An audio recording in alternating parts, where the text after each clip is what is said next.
el conflicto en Israel allí en la Franja de Gaza, en realidad lo que ha surgido desde hace un tiempo esta parte. Los argentinos que comenzaron con la evacuación, el regreso seguro, lo que se ha denominado, ya llegaron a Roma, los primeros de los argentinos que luego van a estar arribando aquí a nuestro país. ¿Cómo entenderlo, no? Qué complicado, qué conflictivo, ¿desde cuánto tiempo atrás que se viene con este conflicto hasta que terminó justamente en esta situación? La situación que está marcando allí lo que es la agenda internacional. Nuestro compañero Lalo Prete, Javier Albarracín están en Córdoba. Javi, ¿cómo te va? Muy pero muy buenos días. ¿Qué tal, Mariano? ¿Cómo estás? Buenos días a vos, el saludo para todos. Y bueno, esto que es uno de los temas del día, ¿no? Los argentinos que están siendo repatriados en diferentes vuelos.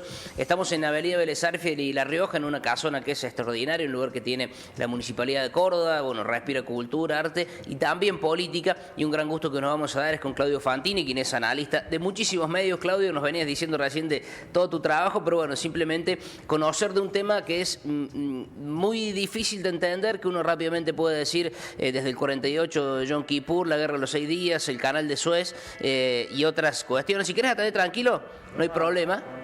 Así vamos introduciendo al tema y decíamos de los conflictos árabe-israelí desde la fundación del Estado de Israel en el 48, cuando Ben Gurión, quien fue el primer presidente israelí, bueno, tomó el poder y a partir de allí comenzaron a desatarse un montón de cuestiones vinculadas a lo político, a lo económico y también con una crisis en términos humanitarios ahora de lo que estamos viviendo en Gaza, realmente, bueno, espeluznante, en uno de los territorios más densamente poblados del mundo, en cantidad y en espacio tan reducido. Claudio, ¿cómo entender o cómo la gente común puede entender todo esto que pasa? Bueno, me disculpo por lo del teléfono, pero está permanentemente sonando. Bueno, esto es parte de una larguísima historia, pero acá el gran desafío es que tragedias no justifiquen siguientes tragedias, que injusticias no justifiquen siguientes injusticias. Lo que ocurrió este sábado negro en la zona israelí que rodea la Franja de Gaza fue un pogromo, ¿no? Pogromo fue lo que impulsó desde el reinado de Catalina II de Rusia en el siglo XIX, atacando de manera salvaje las aldeas habitadas por judíos ashkenazíes, en una limpieza étnica en los que lo fue empujando a los judíos de Rusia hacia el oeste, ¿no? Los pogromos se repitieron en muchas partes de Europa Central hasta desembocar en el Holocausto, ¿no? En el exterminio masivo que cometieron los nazis contra los judíos. Lo que ocurrió el sábado fue un monstruoso pogromo, ¿no? Las fuerzas que atacaron desde la Franja de Gaza, los yihadistas que entraron masivamente, entraron a atacar en forma directa, a masacrar civiles en las ciudades cercanas a la Franja de Gaza, Beersheba, Sderot, Ashkelon, en los Moshevas, que son las aldeas agrícolas, en los kibutzim, fueron masacrados civiles israelíes que estaban inermes. Eso es un acto atroz, es un acto de una criminalidad brutal que no puede justificarse en las injusticias que sufre el pueblo palestino, en la mala vida a la que han sido condenados los habitantes de la Franja de Gaza, a lo que se padece en Cisjordania, donde un gobierno extremista como el que encabeza Netanyahu y sus socios fundamentalistas han plagado de colonias y los colonos judíos están inviabilizando el mapa de Cisjordania para que sea un Estado independiente. Esas son injusticias que no pueden justificar un acto exterminador como el que jamás perpetró el día sábado, abriendo una caja de Pandora, porque ese acto exterminador, ese acto inmensamente criminal, no debe justificar una respuesta israelí que implique otro crimen contra la humanidad, o sea, una respuesta israelí que termine, aunque como daño colateral, pero ensañándose con los civiles de la Franja de Gaza. Acá un crimen no puede ir justificando los siguientes crímenes, ¿no? La gran pregunta es cómo puede hacer el mundo para detener esta escalada. Ese es el gran desafío. ¿Cómo puede hacer el mundo para que un acto genocida como el que ocurrió el sábado no traiga otros actos que impliquen exterminios, como ocurrió con el 11S en los Estados Unidos?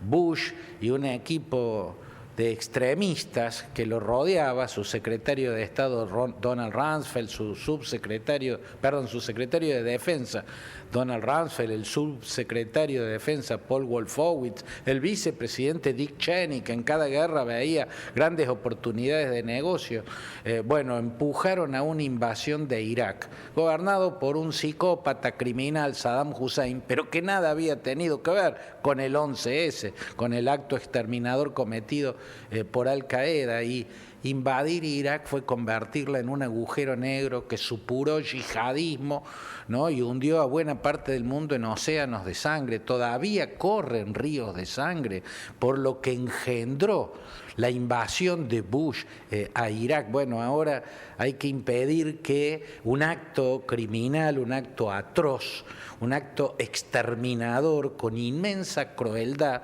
como el que cometió el sábado Hamás contra la población civil israelí, traiga como réplica nuevos actos atroces ensañados con poblaciones civiles, en este caso los palestinos gazatíes. Claudio, por último, sabemos que estás con mucho trabajo y muy ocupado. ¿Fue un error haber dejado la Franja de Gaza en el lugar donde está, digo, que sea un enclave palestino en territorio israelí? Porque, ¿o dónde estuvo el error de haber dejado ese enclave ahí? Yo, Javier, antes me preguntaría sobre la inquietante desatención extraña de esa frontera. Esa frontera es la más vigilada del mundo, junto con el paralelo 38, ¿no es cierto?, en Corea.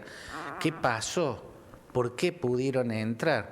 Muchos se remiten a la guerra del 73, la guerra del Yom Kippur. La primera diferencia, que es la que separa totalmente estos hechos, es que en el 73 el ejército de Egipto y el ejército de Siria entraron a pelear contra el ejército de Israel. Fueron militares y soldados peleando contra militares y soldados. El sábado entraron a masacrar civiles, entraron a masacrar civiles. La similitud está en que aquella oportunidad tomó por sorpresa a Israel, pero hay una explicación, un hábil juego de contrainteligencia que usó Anwar el-Sadat para despistar. Supuestamente no iba a iniciar la guerra, no iba a atacar a Israel hasta no recibir una dotación de MiG-23 que Leonid Brezhnev, el líder soviético, son cazabombarderos muy poderosos los MiG-23. Entonces el gobierno de Golda Meir bajó la guardia, porque hasta que no le enviaran esos MiG-23 no iba a empezar la guerra. Y con esa argucia legítima totalmente, lograron tomar por sorpresa a Israel, y a Israel le costó muchísimo ganar esa guerra. La ganó al final, pero le costó muchísimo. En este caso la pregunta es, ¿y cuál es la explicación de que los agarraron con la guardia baja en esa frontera, la más vigilada del mundo? Porque ahí impera Hamás, que es una organización sanguinaria. Hamás tomó el poder en la Franja de Gaza en el 2007, masacrando a todos los funcionarios de Fatah. Fatah era el partido de Yasser Arafat y cabeza de la OLP, es el partido de Mahmoud Abbas, el presidente de la Autoridad Nacional Palestina, que está en Cisjordania. Los tiraban de los edificios, ¿no? Masacraron a palestinos, así tomaron el poder. ¿Cómo un territorio que está en manos de semejante organización no estaba adecuadamente vigilado? Javi. Esa es una pregunta que en algún momento Netanyahu y su gobierno extremista van a tener que explicar por qué. ¿No? Y hay un capítulo inquietante, otro capítulo inquietante es el tema de los rehenes.